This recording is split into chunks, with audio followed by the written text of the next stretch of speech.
dumako tayo dito mga kababayan. Kay Marcoleta, nagagalit, no? Binabanatan si Karen Davila. Oh, kasi dahil po dito ha, mga bossing. Dahil po dito sa interview ni Karen Davila ho, mga kababayan, kay Chis Escudero. Dahil ang sinasabi dito, tinatanong lang naman, hindi po ba kaya napunta kay Marcoleta na bagong-bago lang sa Senado? Yung Blue Ribbon Committee, dahil, kumbaga parang kapalit yun nung pagboto niya sa'yo bilang Senate President. Yun lang naman, tanong lang naman, pwedeng sumagot dyan. Pwedeng sagutin ni Chis Escudero, hindi po iyon. Nagagalit si Marcoleta. Pakinggan niyo ho, mga boss. Ito. And I wanted to ask you, before Dito muna tayo, no, sa mismong interview. At mamaya ipapakita natin, galit si Marcoleta. And I wanted to ask you, before you move, Yes. if newcomer, Senator, Newcomer, si Marcoleta, di ba? Yes. if newcomer, Senator Marcoleta, no, who scored very strongly in the Senate race, but he's a newcomer, and I don't think historically a newcomer's ever been given the Senate Blue Ribbon Committee. Wala pa daw, hindi pa daw siya experience o nakakakita o kumbaga, basta ganun, nakita sa Senado na ang bagong halal pa lang na senador Blue Ribbon Committee na agad ang ibibigay. Bakit ho, mga bossing? Kasi tingnan nyo ho, eto, i-share ko lang ho sa inyo. Ano po ba, no? Ano po ba ang task ng Blue Ribbon Committee, mga bossing? Sabi dito, Senate Blue Ribbon Committee, no? The Senate Committee on Accountability of Public Officers and Investigation. Naku, ang unang pumasok ko dito, mga kababayan, sa utak ko, si Inday Sara Duterte. No? Si Inday Sara Duterte. The Senate Committee on Accountability of Public Officers and Investigation of the Senate of the Philippines, or more popularly known as the Blue Ribbon Committee, is the Senate committee tasked to investigate alleged wrongdoing of the government, its official, and its attached agency, including the government-owned and controlled corporation in aid of legislation. That is the primary purpose, is the suggestion of new law and proposal amendment of existing law. Ano kaya ang mangyayari dito, mga bossing? Ano po, pag si Marcoleta nga, naman, ang Blue Ribbon Committee, ang mga iniimbestigahan ho, mga kababayan, mga kaalyado niya sa pangunguna po ng Vice Presidente, mga bossing Di ba? Maging bias kaya ito? Well, ang sinasabi naman ni Marcoleta, hindi naman daw po siya Duterte Black. Di wow. Parang ang sarap paniwalaan agad-agad ho, mga kababayan. Di ba? The moment na ipinagtatanggol mo na yung mga Duterte, kahit alam naman ho natin na yung kanilang mga pagtatanggol ay sali-saliwa, Duterte Black ka. Di ba? The moment nakasali ka dyan sa Duterte 10, Duterte Black ka. Unang-una nga nating nakita si Marcoleta ho, mga bossing, doon sa pagtatanggol, sa paghingi ng budget ng Vice Presidente, mga boss. At doon po ako naniniwala, kahit hindi ho ako abogado, naniniwala ako na sablay yung sinabi ni Marcoleta doon. Na ano daw?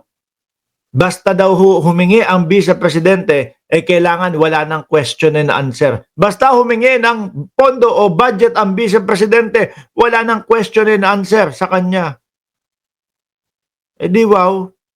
Lalo ho ngayon, sa panahon na yon, madami pong nawawala, madami pong nananakaw na pondo ng bayan, mga kababayan. Ako nakikita ko dito, hindi ho magiging patas o hindi magiging parehas. No? Si Marcoleta. Dito. Malamang ho ang gagawin niya, puro pagtatakip, malamang ho ang gagawin niya, puro pagdepensa sa ating Vice Presidente. Yung impeachment na nga lang ho. Di ba yung impeachment na nga lang ho, hindi pa nag-uumpisa. kakapasa pa lang, ano sinasabi niya? Wala, talo na yan. Bilang isang magiging judge sa impeachment, dapat nasa gitna ka lang. Dapat nasa gitna ka lang. Kaya nga yung ibang mga senators, sabi ng mamamayang Pilipino, dapat ini-inhibit na yung si Robin Padilla, dapat ini-inhibit si Chis Escudero kasi halatang halata. 'Di ba? Kasi halatang halata no yung pagiging bias nila dito sa gagawing impeachment trial. O, tuloy natin si Marcoleta. Lupet, ano? Hindi pa sila nalagay sa kalagayan na sila naman ang tinatawag. Sandali, nagagalit na. Dito muna tayo kay Chis. I mean, it doesn't mean he'll do a bad job, not at all. But it's a surprise to many that a newcomer is the chairman of the Senate Blue Ribbon Committee. And some have said it was your way to essentially court and win over the Duterte bloc. What are... Yun naman din po ang talagang iniisip natin, mga boss chief mo, sir. Kaya po yung impeachment na yan, na delay. Kaya po halos panig na panig doon sa Duterte block. Mga bossing, etong si Chis Escudero, para muling masungkit po yung pagiging Senate President. Biruin mo, instant. Di ba? Ilan yung Duterte? Ilan po yung Duterte block? Lagpas 10 na ho agad, mga kababayan. At saka ito pa, mga boss, na madagdag nga yung mga insertion ho. Kung ako mababaw lang ho yung pagkaka-explain ko dito, mga bossing. Pero kung titingnan nyo ho, yung mga naka-insert po doon, halos po mga bayan po nung mga senator. Nangunguna nga po dyan yung Bulacan di ba? Flood control, Bulacan. Pero wag ka. Sabi nung pinsan ko, hindi namin maiwan tong bahay na to kahit araw-araw binabaha ako. Lagi kami binabaha dito kasi napamahal na lang sa kanila. Baka yun yung way nga talaga ni Chis Escudero para masungkit po ang pagiging Senate President. No? Ay, Sir Chis, alam mo na kung ano gusto namin. Delay o dismiss ang impeachment. Basta boto nyo ako sa pagka-Senate President. Ako pa din ang ilagay nyo sa pagka-Senate President. Okay, walang problema. Barter, palitan ho, mga kababayan. Sabi ni Ray Piñoco, I'm back. Alisa na ba? Hindi pa. Hinihintay ka namin dito tuloy. What are your thoughts? How did that happen? Again, Karen, that's par for the course because I think these accusations were raised during the campaign for Senate presidency. Senator Marcoleta is not a newcomer in the Senate perhaps, but not in the House. Nakasama ko si Senator Marcoleta nung nasa Kamara pa lamang ako. So he's been in Congress for quite some time. He's a litigator, he's a practicing lawyer, and I think neophyte or not, he will do a good job as the Blue Ribbon Committee chairperson and raise the flag of the institution through his stewardship of this committee. For me, Karen, hindi naman kapansanan ang pagiging bago Hindi rin lamang yung pagiging matanda na.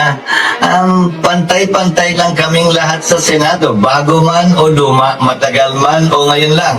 We are all senators elected by the people and we have one vote each. Uy, siglit lang Oo, you are senator voted by the people pero parang ini-echepwera nyo na yung taong bayan pagkatapos nyong manalo, lalong-lalo na dito sa impeachment. Yun ang nararamdaman ng mamamayang Pilipino. Hindi mas maraming boto yung veterano Hindi kalahating boto yung bago at bata. We all have the same votes and I think it would be unfair to say the least na maliitin yung kakayanan ng bago, ng bata at sabihing mas may kakayanan.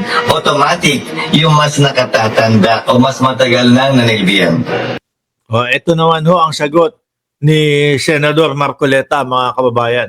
Yung 2,000 kuryente daw ho, pas muna daw. Naisingit pa yun. Hindi, halos ilang araw na ho, mga kababayan. 35 araw na ho na nakaupo dyan bilang senador si Marcoleta. Hanggang ngayon po, mukhang kakalimutan na. Yung 2,000 na libre, kapag ka 2,000 ang inyong konsumo sa kuryente, libre na yan ni Senador Marcoleta.